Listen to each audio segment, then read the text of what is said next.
ওই নিজের পেট নিজে পালছিল, আমাকে 1 টাকাও খরচা দেয় দিচ্ছিল না আপনাকে? না, আমি মেশিন চালাই, আমি নিজে কাজ করি, পেট চালাই।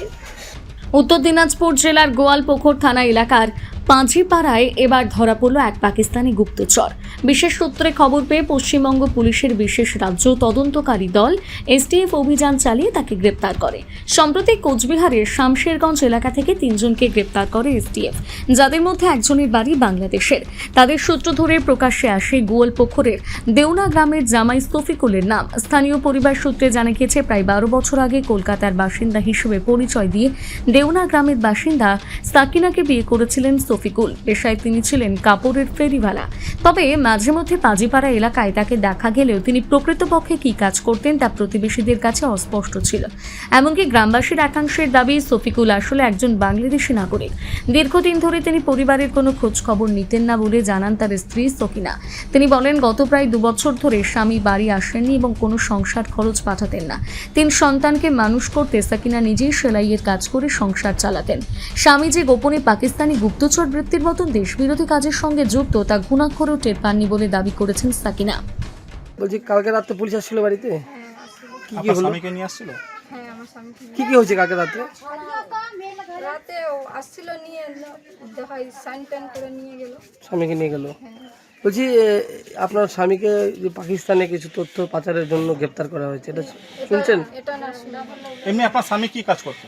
আমার স্বামী তো টোটো চালাচ্ছিল, আচ্ছা তারপরে ওই যে ছোট মোটো কাপড় চাপড়ের ব্যবসা করছিল। আচ্ছা।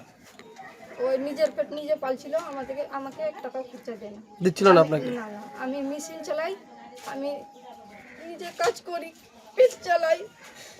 আপনার স্বামীকে আসতো এখানে? আমার স্বামী না অনেক দিন থেকে আসে না, কত বছর ধরে আসে না? 2 বছর থেকে আসে না। 2 বছর থেকে আপনার এখানে আসে না? আপনি 2 বছর ধরে কি মায়ের বাড়িতেই আছেন? আমার বাড়িতেই আসে। মানে এই যে এর আগে আপনার স্বামী কোথায় থাকতো? এই আগেতে বাড়ি করছিল, বাড়িতে ছিল। বিহারে? না, ওদিকে বাড়ি ছিল। আচ্ছা, ওটা কি বাড়ি কি করলো? ওটা বাড়ি, যার বাড়িতে বাড়ি করছিল ওই ভাঙে চুরে করে দিয়েছে, বিক্রি করে দিয়েছে। বলছি দিদি, এই আপনার সংসারকে আপনি চালাচ্ছিলেন? আমি নিজে সেলাই কাজ করি, আমি নিজেই চালাই। এ বিষয়ে স্থানীয় বাসিন্দা নির্মল বিশ্বাস জানান, তাকে দেখেছিলাম দেওনাতে, একটা বিয়েও করেছিল, কিছুদিন যাবত ছিল ও, কিন্তু প্রায় 3-4 বছর থেকে আউট। এখন কোথায় থাকতো না থাকতো শুনলাম আজকে যে ধরা গেছে। ও রাতে নাকি ওকে নিয়েছিল ওর বাড়িতে, ওর বউ বাচ্চা দেখার জন্য। ওরা চিহ্নিত করলো, তারপর আবার শুনলাম যে নিয়ে চলে গেছে। এই শ্বশুর বাড়িটা কোথায়? দেওনা। দেওনা। কি নাম যাকে ধরেছে? শফিকুল। মানে ওর মানে এমনি গতিবিধি কি দেখছিলেন? গতিবিধি না, ও মানে আটাং পাটাং এদিকে ওদিকে ঘুরতে ফিরতেই থাকতো। কাজকর্ম কি করতো না করতো সেগুলো আমরা জানতাম না। এমনি আসল বাড়ি কোথায়? আসল বাড়ির সম্বন্ধে আমি জানি না। কি শুনছেন কিছু? হ্যাঁ, কিছু কি শুনছেন? এখন শুনলাম যে বাংলাদেশ বাড়ি।